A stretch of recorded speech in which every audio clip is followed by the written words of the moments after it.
شروع اللہ کا نام لے کر جو بڑا مہربان نہایت رحم والا ہے۔ تاسین، یہ قرآن کی اور ایک ایسی کتاب کی آیتیں ہیں جو حقیقت کھول دینے والی ہے۔ یہ ان مومنوں کے لیے سراپا ہدایت اور خوشخبری بن کر آئی ہے جو نماز قائم کرتے ہیں اور زکوٰۃ ادا کرتے ہیں، اور وہی ہیں جو آخرت پر یقین رکھتے ہیں۔ حقیقت یہ ہے کہ جو لوگ آخرت پر ایمان نہیں رکھتے، ہم نے ان کے اعمال کو ان کی نظروں میں خوشنما بنا دیا ہے، اس لیے وہ بھٹکتے پھر رہے ہیں۔ یہی وہ لوگ ہیں جن کے لیے برا عذاب ہے، اور وہی ہیں جو آخرت میں سب سے زیادہ نقصان اٹھانے والے ہیں۔ اور اے پیغمبر صلی اللہ علیہ وآلہ وسلم، بلا شبہ تمہیں یہ قرآن اس اللہ کی طرف سے عطا کیا جا رہا ہے جو حکمت کا بھی مالک ہے، علم کا بھی مالک۔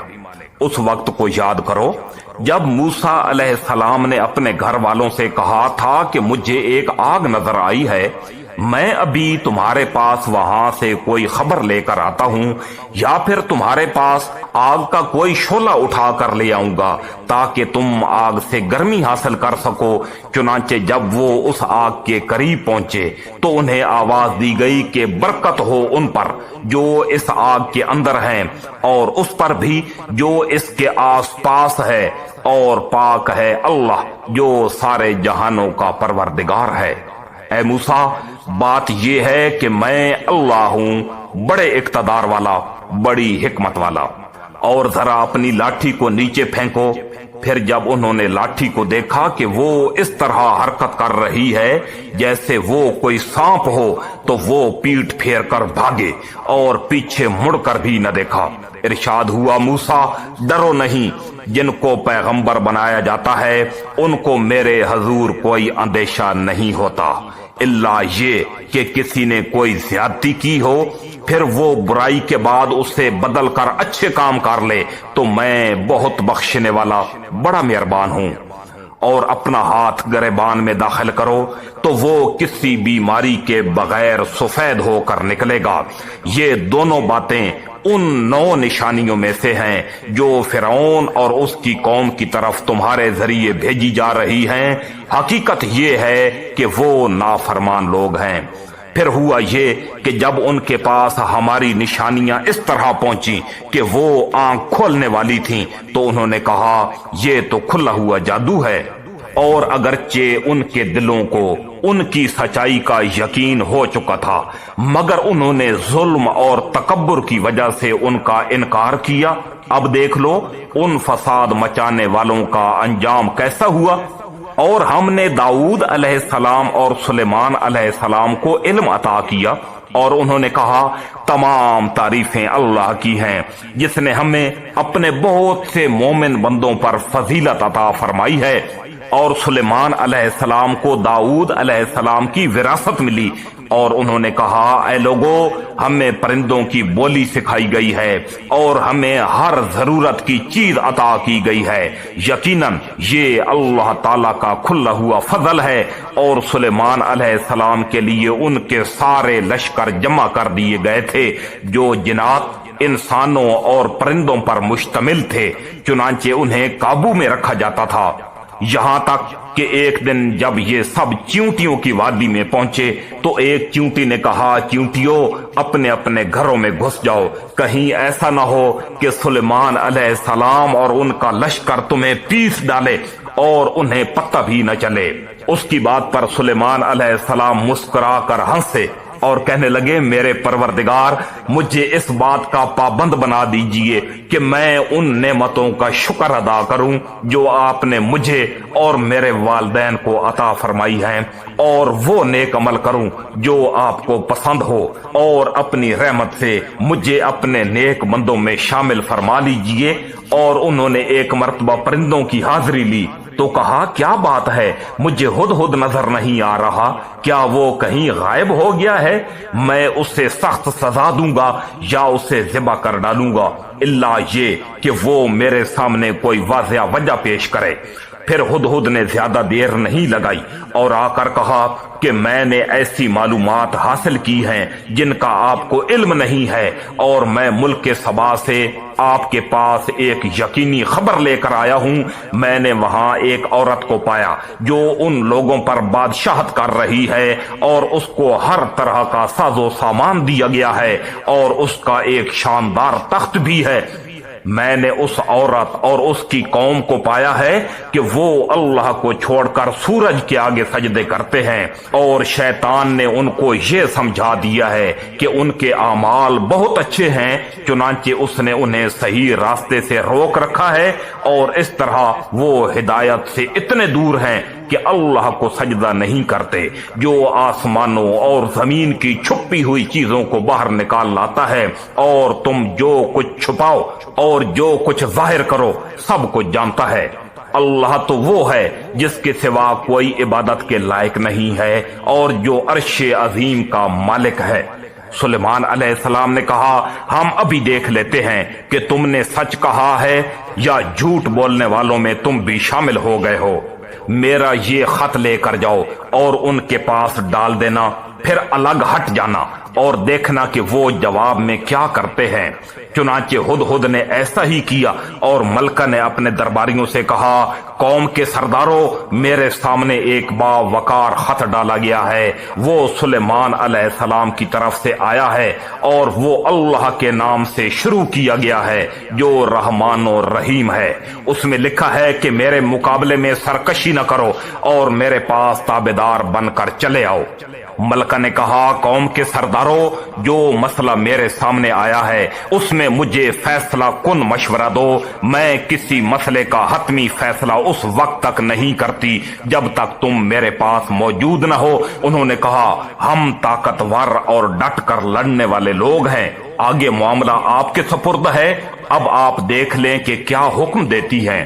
ملکہ بولی، حقیقت یہ ہے کہ بادشاہ لوگ جب کسی بستی میں گھس جاتے ہیں تو اس سے خراب کر ڈالتے ہیں، اور اس کے باعزت باشندوں کو ذلیل کر کے چھوڑتے ہیں، اور یہی کچھ یہ لوگ بھی کریں گے۔ اور میں ان کے پاس ایک تحفہ بھیجتی ہوں، پھر دیکھوں گی کہ ایلچی کیا جواب لے کر واپس آتا ہے۔ چنانچہ جب ایلچی سلیمان علیہ السلام کے پاس پہنچا تو انہوں نے کہا، کیا تم مال سے میری امداد کرنا چاہتے ہو؟ اس کا جواب یہ ہے کہ اللہ نے جو کچھ مجھے دیا ہے وہ اس سے کہیں بہتر ہے جو تمہیں دیا ہے، البتہ تم ہی لوگ اپنے تحفے پر خوش ہوتے ہو۔ ان کے پاس واپس جاؤ، کیونکہ اب ہم ان کے پاس ایسے لشکر لے کر پہنچیں گے جن کے مقابلے کی ان میں تاب نہیں ہوگی، اور انہیں وہاں سے اس طرح نکالیں گے کہ وہ ذلیل ہوں گے اور ماتحت بن کر رہ جائیں گے۔ سلیمان علیہ السلام نے کہا، اے اہل دربار، تم میں سے کون ہے جو اس عورت کا تخت اس کے تابعدار بن کر آنے سے پہلے ہی میرے پاس لے آئے؟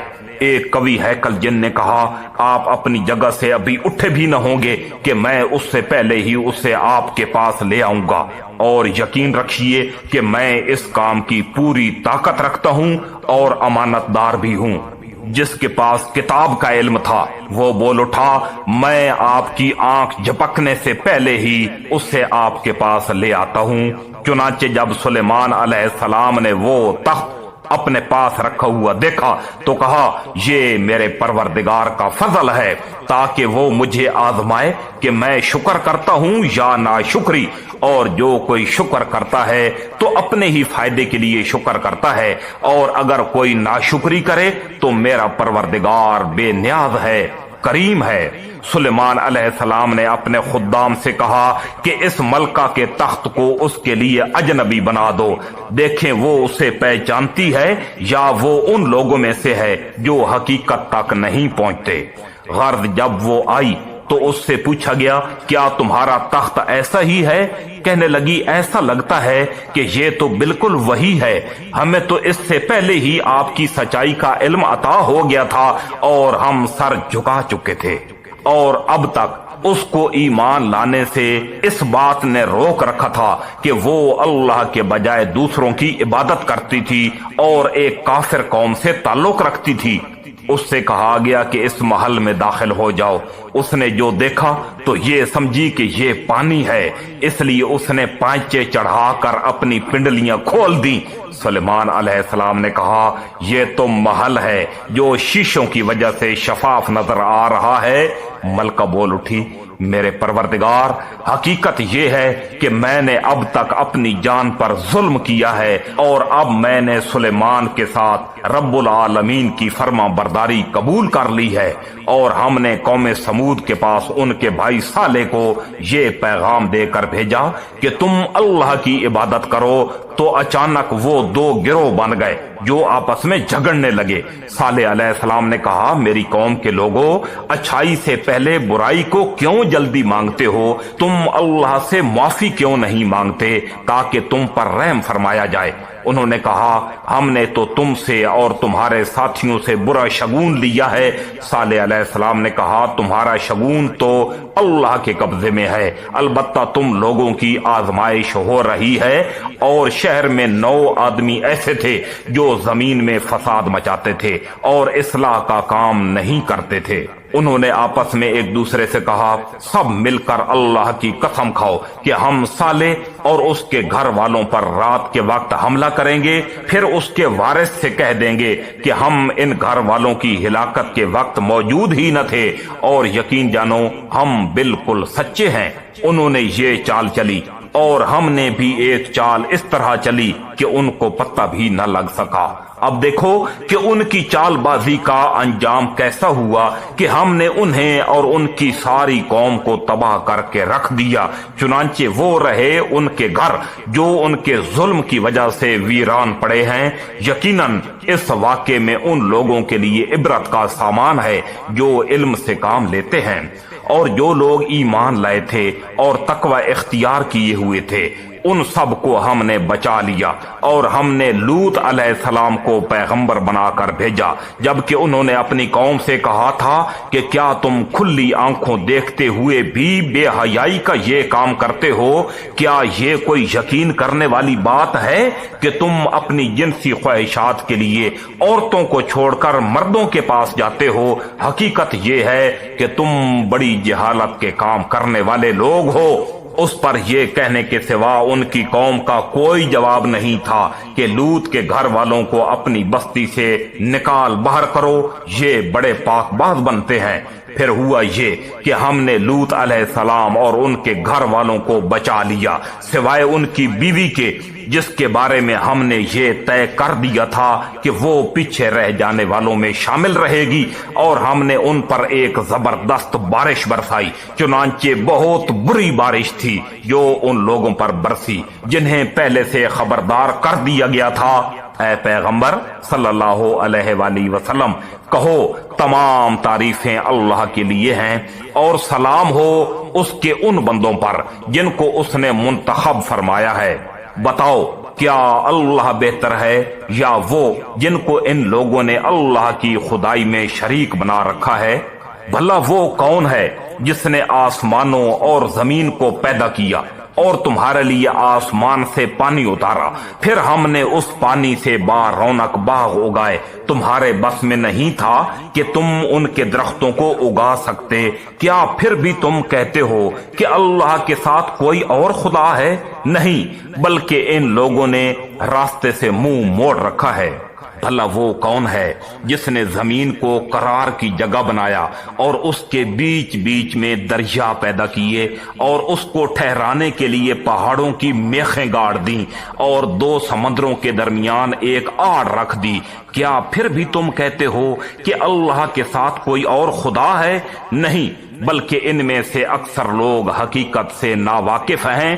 بھلا وہ کون ہے کہ جب کوئی بے قرار اس سے پکارتا ہے تو وہ اس کی دعا قبول کرتا ہے اور تکلیف دور کر دیتا ہے، اور جو تمہیں زمین کا خلیفہ بناتا ہے؟ کیا پھر بھی تم کہتے ہو کہ اللہ کے ساتھ کوئی اور خدا ہے؟ نہیں، بلکہ تم بہت کم نصیحت قبول کرتے ہو۔ بھلا وہ کون ہے جو خشکی اور سمندر کے اندھیروں میں تمہیں راستہ دکھاتا ہے، اور جو اپنی رحمت کی بارش سے پہلے ہوائیں بھیجتا ہے، جو تمہیں بارش کی خوشخبری دیتی ہے؟ کیا پھر بھی تم کہتے ہو کہ اللہ کے ساتھ کوئی اور خدا ہے؟ نہیں، بلکہ اللہ اس شرک سے بہت بالا و برتر ہے جس کا ارتکاب یہ لوگ کر رہے ہیں۔ بھلا وہ کون ہے جس نے ساری مخلوق کو پہلی بار پیدا کیا، پھر وہ اس کو دوبارہ پیدا کرے گا، اور جو تمہیں آسمان اور زمین سے رزق فراہم کرتا ہے؟ کیا پھر بھی تم کہتے ہو کہ اللہ کے ساتھ کوئی اور خدا ہے؟ کہو، لاؤ اپنی کوئی دلیل اگر تم سچے ہو۔ کہہ دو کہ اللہ کے سوا آسمانوں اور زمین میں کسی کو بھی غیب کا علم نہیں ہے، اور لوگوں کو یہ بھی پتہ نہیں ہے کہ انہیں کب دوبارہ زندہ کیا جائے گا، بلکہ آخرت کے بارے میں ان کافروں کا علم بے بس ہو کر رہ گیا ہے، بلکہ وہ اس کے بارے میں شک میں مبتلا ہیں، بلکہ اس سے اندھے ہو چکے ہیں۔ جن لوگوں نے کفر اپنا لیا ہے وہ کہتے ہیں کہ جب ہم اور ہمارے باپ دادے مٹی ہو چکے ہوں گے تو کیا اس وقت واقعی ہمیں قبروں سے نکالا جائے گا؟ ہم سے اور ہمارے باپ دادوں سے اس قسم کے وعدے پہلے بھی کیے گئے تھے، لیکن ان کی حقیقت اس کے سوا کچھ نہیں کہ یہ قصہ کہانیاں ہیں جو پرانے زمانے کے لوگوں سے نقل ہوتی چلی آ رہی ہیں۔ کہو کہ ذرا زمین میں سفر کر کے دیکھو کہ مجرموں کا انجام کیسا ہوا، اور اے پیغمبر صلی اللہ علیہ وآلہ وسلم، تم ان لوگوں پر غم نہ کرو، اور یہ جس مکاری کا مظاہرہ کر رہے ہیں ان کی وجہ سے گھٹن محسوس نہ کرو۔ یہ تم سے یوں کہتے ہیں کہ یہ وعدہ کب پورا ہوگا؟ اگر تم سچے ہو کہہ دو کہ کچھ بعید نہیں ہے کہ جس عذاب کی تم جلدی مچا رہے ہو اس کا کچھ حصہ تمہارے بالکل پاس آ لگا ہو۔ اور حقیقت یہ ہے کہ تمہارا پروردگار لوگوں پر بہت فضل کرنے والا ہے، لیکن ان میں سے اکثر لوگ شکر ادا نہیں کرتے۔ اور یقین رکھو کہ تمہارا پروردگار وہ ساری باتیں بھی جانتا ہے جو ان کے سینے چھپائے ہوئے ہیں، اور وہ باتیں بھی جو وہ اعلانیہ کرتے ہیں۔ اور آسمان اور زمین کی کوئی پوشیدہ چیز ایسی نہیں ہے جو ایک واضح کتاب میں درج نہ ہو۔ واقعہ یہ ہے کہ یہ قرآن بنو اسرائیل کے سامنے اکثر ان باتوں کی حقیقت واضح کرتا ہے جن میں وہ اختلاف کرتے ہیں، اور یقیناً یہ ایمان لانے والوں کے لیے ہدایت اور رحمت ہے۔ اور تمہارا پروردگار یقیناً ان کے درمیان اپنے حکم سے فیصلہ کرے گا، اور وہ بڑا اقتدار والا، بڑا علم والا ہے۔ لہذا اے پیغمبر صلی اللہ علیہ وآلہ وسلم، تم اللہ پر بھروسہ رکھو، یقیناً تم کھلے کھلے حق پر ہو۔ یاد رکھو کہ تم مردوں کو اپنی بات نہیں سنا سکتے، اور نہ تم بہروں کو اپنی پکار سنا سکتے ہو جب وہ پیٹ پھیر کر چل کھڑے ہوں، اور نہ تم اندھوں کو ان کی گمراہی سے بچا کر راستے پر لا سکتے ہو۔ تم تو انہی لوگوں کو اپنی بات سنا سکتے ہو جو ہماری آیتوں پر ایمان لائیں، پھر وہی لوگ فرما بردار ہوں گے۔ اور جب ہماری بات پوری ہونے کا وقت ان لوگوں پر آ پہنچے گا تو ہم ان کے لیے زمین سے ایک جانور نکالیں گے جو ان سے بات کرے گا کہ لوگ ہماری آیتوں پر یقین نہیں رکھتے تھے۔ اور اس دن کو نہ بھولو جب ہم ہر امت میں سے ان لوگوں کی پوری فوج کو گھیر لائیں گے جو ہماری آیتوں کو جھٹلایا کرتے تھے، پھر ان کی جماعت بندی کر دی جائے گی، یہاں تک کہ جب سب آ جائیں گے تو اللہ کہے گا کہ کیا تم نے میری آیتوں کو پوری طرح سمجھے بغیر ہی جھٹلا دیا تھا، یا کیا کرتے رہے تھے؟ اور انہوں نے جو ظلم کیا تھا اس کی وجہ سے ان پر عذاب کی بات پوری ہو جائے گی، چنانچہ وہ کچھ بول نہیں سکیں گے۔ کیا انہوں نے دیکھا نہیں کہ ہم نے رات اس لیے بنائی ہے کہ وہ اس میں سکون حاصل کریں، اور دن اس لیے بنایا ہے کہ اس میں چیزیں دکھائی دیں؟ یقیناً اس میں ان لوگوں کے لیے بڑی نشانیاں ہیں جو ایمان لاتے ہیں۔ اور جس دن سور پھونکا جائے گا تو آسمانوں اور زمین کے سب رہنے والے گھبرا اٹھیں گے سوائے ان کے جنہیں اللہ چاہے، اور سب اسی کے پاس جھک کے ہوئے حاضر ہوں گے۔ تم آج پہاڑوں کو دیکھتے ہو تو سمجھتے ہو کہ یہ اپنی جگہ جمے ہوئے ہیں، حالانکہ اس وقت وہ اس طرح پھر رہے ہوں گے جیسے بادل پھرتے ہیں۔ یہ سب اللہ کی کاریگری ہے جس نے ہر چیز کو مستحکم طریقے سے بنایا ہے۔ یقیناً اس سے پوری خبر ہے کہ تم کیا کام کرتے ہو۔ جو کوئی نیکی لے کر آئے گا اس سے اس کی نسبت بہتر بدلہ ملے گا، اور ایسے لوگ اس دن ہر قسم کی گھبراہٹ سے محفوظ ہوں گے۔ اور جو کوئی برائی لے کر آئے گا تو ایسے لوگوں کو منہ کے بل آگ میں ڈال دیا جائے گا۔ تمہیں کسی اور بات کی نہیں، انہی اعمال کی سزا دی جائے گی جو تم کیا کرتے تھے۔ اے پیغمبر صلی اللہ علیہ وآلہ وسلم، ان سے کہہ دو کہ مجھے تو یہی حکم ملا ہے کہ میں اس شہر کے رب کی عبادت کروں جس نے اس شہر کو حرمت بخشی ہے، اور ہر چیز کا مالک وہی ہے، اور مجھے یہ حکم ملا ہے کہ میں فرما برداروں میں شامل رہوں، اور یہ کہ میں قرآن کی تلاوت کروں۔ اب جو شخص ہدایت کے راستے پر آئے وہ اپنے ہی فائدے کے لیے راستے پر آئے گا، اور جو گمراہی اختیار کرے تو کہہ دینا کہ میں تو بس ان لوگوں میں سے ہوں جو خبردار کرتے ہیں۔